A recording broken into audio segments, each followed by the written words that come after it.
His grandfather was now placing the 2 packages on the table and slowly began easing himself into a nearby chair. "Why, yes, indeed I did bring you a little something," he said. After making himself comfortable and noticing the eager stares on his grandchildren's faces, he started slowly unwrapping the nearest package. "This, my boys, is a new item I'm considering for the shop." "What is it?" said James, becoming impatient with his grandfather's slow fumbling with the package. "This, my dear boy, is called a fishing rod," answered his grandfather, now lifting the pole from its package. Grandfather," said Marcus, sounding puzzled. "What's so great about a fishing rod? We already have one of those." "Yes, but not one quite like this. It has a new innovation. It has what they call a reel," he said, sounding excited and motioning towards the base of the pole. "Wow, that looks great," said James, grabbing the pole and examining the new addition. After carefully studying the pole, he said, "This is to wind the string back, right, grandfather?" "Exactly," said their grandfather. "Exactly, these are 2 prototypes, and I was hoping you could test them for me." "Absolutely," said Marcus as he lifted the pole and started examining it for himself. "Not until you are done eating your breakfast," said their mother as she lifted the unwrapped pole and placed it in the corner of the room. "Father, would you care for some breakfast?" she asked as she placed 2 plates on the table.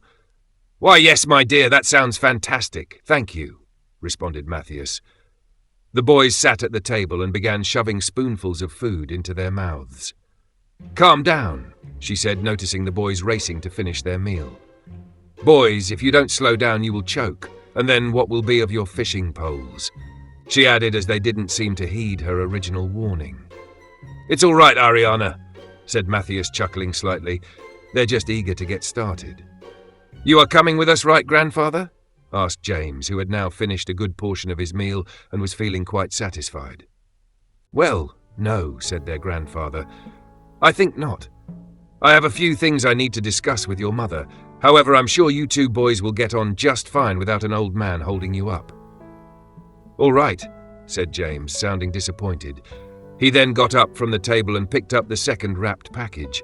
He ripped it open with one strong pull and removed the pole from inside.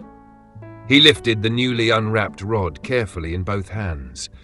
It was made from smooth ash wood and polished so nicely it almost seemed to glow in the morning light.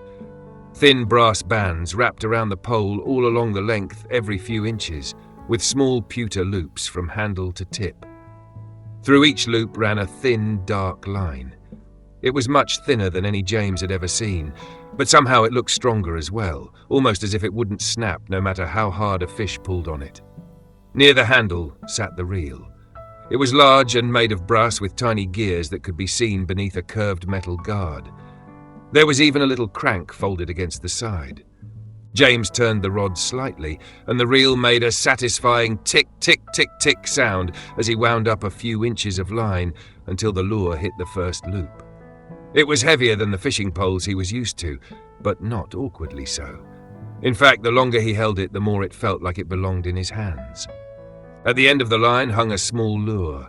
It was painted green and silver and shimmered in the light. Underneath were 2 sharp, shiny hooks. "Are you ready, Marcus?" asked James as he finished examining his new rod and reel. "Definitely," said Marcus through one last mouthful. He rose from the table, grabbed the other pole and headed for the door. "Aren't you going to give your dear old mother a goodbye kiss?" asked their mother, sounding somber. "Yes, mother," said Marcus, also sounding put out. James was the first to reach his mother. She bent over slightly, and James gave her a quick peck on the cheek. Then he wrapped his arms around her waist and gave her a hug. "Love you, Mum," said James. He then ran for his pole. "Love you too, James," said his mother. Marcus quickly gave her a peck on the cheek as well and headed for the door.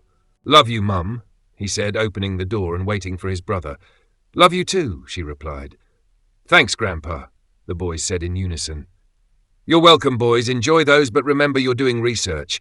I expect a full report when you return," said their grandfather. "Race you," said Marcus. "You're on, brother," responded James happily, immediately darting towards the river. "Hey, I didn't say go yet," said Marcus, chasing behind him. It was a beautiful day in Little Haddington. Days like this were rare this late in the year. It was a warm, sunny day with a clear blue sky. Many people were out and about their daily lives. The boys had to dodge a few carts coming into town. "Hey, watch where you're running!" yelled one of the drivers angrily as the boys cut in front of a large brown horse. The horse reared up and neighed loudly, almost knocking the poor driver out of his seat and tipping the cart. "Sorry, mister," yelled James, still running, but now losing ground to his brother. "Darn whippersnappers!" the driver yelled back angrily as his voice faded behind them. James was struggling to keep a fast pace and hold the pole stable. The pole narrowly hit a passerby square in the head. "I'm gonna getcha," yelled Marcus, who was now running side by side with his brother. The boys were now reaching the bridge. James was running out of breath, but beating his brother drove that out of his mind. One more push, just a little further, he thought to himself, gaining a little ground. "Oh no, you don't!" yelled Marcus as he blew past his younger brother at the last second, reaching the bridge first. "Oh, man!" yelled James, trying to catch his breath. "Too slow, little brother," said Marcus, also breathing heavily. "You cheated," said James. "I cheated," repeated Marcus, laughing. "How did I cheat?" "I don't know, but once I figure it out, I'll tell you," said James, trying to sound serious, but not nearly convincing enough. "Ah, little brother, you have a long way to go before you're faster than me," said Marcus, with a smug smile on his face. "I almost had you," replied James. "Yup, keep telling yourself that," said Marcus sarcastically. "Anyway, you ready to catch some fish?" "Oh yeah," replied James excitedly. "But do you even know how these work?" said James, lifting his pole towards his brother. "No idea," said Marcus. "But I'm sure two bright young blokes can figure it out, right?" Near the bridge there was a small cascade where water crashed down onto a few large rocks below. The rapids were roaring with the sound of 1,000 hooves beating against hard stone. As they looked over the edge of the bridge, a cool, humid mist rose from the turbulent waters below, gently caressing their faces and injecting clean, fresh air into their lungs. Taking a closer look at his pole, James spotted the hook on one of the loops and detached it. It appeared to be made to mimic a green furry insect of some sort. He then headed to the other side of the bridge, holding the hook carefully, remembering the painful experience of hooking himself once before, and determined not to do it again. He then peered over the side of the bridge. "I don't see any fish down there," said James, looking down at the fast-moving water below. The water was crystal clear, with the exception of a few spots of white foam. He could even see large round rocks on the riverbed and some green plants growing between them. "They're going to be in the deep spots near the banks where the water moves slowest," said Marcus wisely, now coming to join James and peering over the edge of the bridge as well. James looked down at his hook and lure again. He had never used such a thing before. "Marcus," began James, "do you think we have to use worms for these?" he asked, showing his brother his lure. "I don't believe we do," replied Marcus, looking down at his own lure, which was red and black. "I think the fish see them and think it's a big old juicy fly and chomp right down on them." "All right," said James. "Do you know how these new reel things work?" "I think all you do is unwind some of the line you need with your hand, and when you catch a fish, just turn the crank to wind it back up." He hung his pole over the edge of the bridge and began unwinding his line. As soon as the lure hit the water, the line tightened and started drifting down the river. James quickly released more and more line. "I think that should be good," said Marcus, watching his younger brother. His line was already out about 6 meters away from him. "Yeah, that's good. Now move it over to that dark spot near the bank, next to those reeds," he said, pointing towards the left of the river. James did as his brother said, and after some practice, he got the lure in the exact spot. "Now, what do I do?" asked James. Nothing," said Marcus sarcastically. "We just have to wait until they bite." "Oh," said James. No sooner did he finish speaking that his pole jerked violently. James was so taken aback, he nearly dropped the pole. Realizing what was happening, he composed himself and held on tightly. The reel began spinning rapidly, making a loud zipping noise. He reached down to try and stop the reel spinning, but the small handle was moving too quickly to grasp. Trying to do so only resulted in it slamming painfully into his hand. "Ouch!" exclaimed James, now slightly panicked. He looked down at the reel, trying to time his next attack. Suddenly, he spotted a small L-shaped latch and immediately flicked it down. The latch slammed against the spool and locked it firmly into place, instantly stopping the line. The flexible wooden pole bent near the tip, and James once again narrowly dropped it. Holding on tightly, he grabbed the reel's handle and began winding it back. The lever was a much appreciated addition, as it allowed the line to be reeled in but not out, locking back into place with every spin, making a loud clacking sound. "That's it, little brother. Give it hell!" yelled Marcus excitedly. James instinctively pulled back hard on the pole, immediately after tipping it down and reeling in quickly. After a bit of a struggle, and repeating the process several times, he pulled a large 6-inch trout out of the water. The fish was wriggling feverishly on the end of his line. He continued to reel the fish up, finally pulling it up and over onto the floor of the stone bridge. "Wow, that's a big one," said a man walking past the two boys into the town. "Thanks, mister," said James frantically, trying to catch his fish as it hopped and bounced, evading his grasp. "That's a slippery little bugger," said Marcus, clearly amused watching his brother struggling to get a hold of it. "Got it!"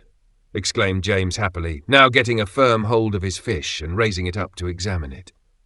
"We should get that hook out of it," said Marcus. "What?" said James. In his fascination, he didn't pay attention to what his older brother had said. "Get the hook out," repeated Marcus, looking at his brother stupidly. "Oh, right," said James, now coming to his senses. Can you help me with that?" The thought of sticking his fingers into a large fish's mouth didn't sound very appealing. "Sure," said Marcus, amused by his younger brother's humble approach in requesting assistance. James handed Marcus the fish. Marcus clearly had done this before, because with one quick motion he removed the hook from the fish and placed the fish securely on the ground. The two boys continued fishing until the early evening. Soon the sky turned a bright shade of pink, and the sun receded into the horizon.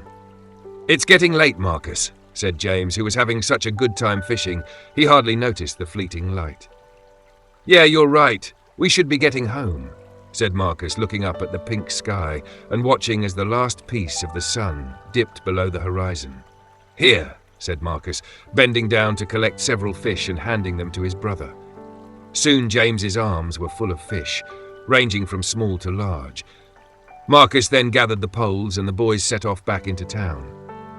The dark road leading into town was lit by several torch lamps on either side of the street.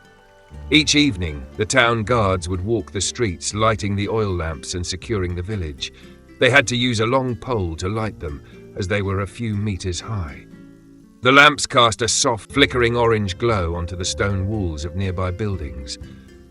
Lights could now be seen emitting from windows as the townsfolk also lit lamps and candles in their homes. Even with all the light sources, the road was still cast in shadows. James wasn't exactly scared of the dark, but he couldn't help but feel uncomfortable. He still found his imagination getting the better of him, and any movement or dark figure would stir monsters and demons into his young mind. The boys slowly made their way along the road. Far ahead of them, they could faintly make out what appeared to be a small crowd gathering in the road. As they made their way closer, they could hear angry shouts coming from the mass of people. Unable to make out exactly what was being said, they proceeded cautiously. "I saw her do it." An angry woman's shouts shattered the darkness. James came to the sinking realization that the home the crowd was forming around was his own. Immediately, a cold shiver reverberated through his body and his stomach became nauseous. The boys walked closer.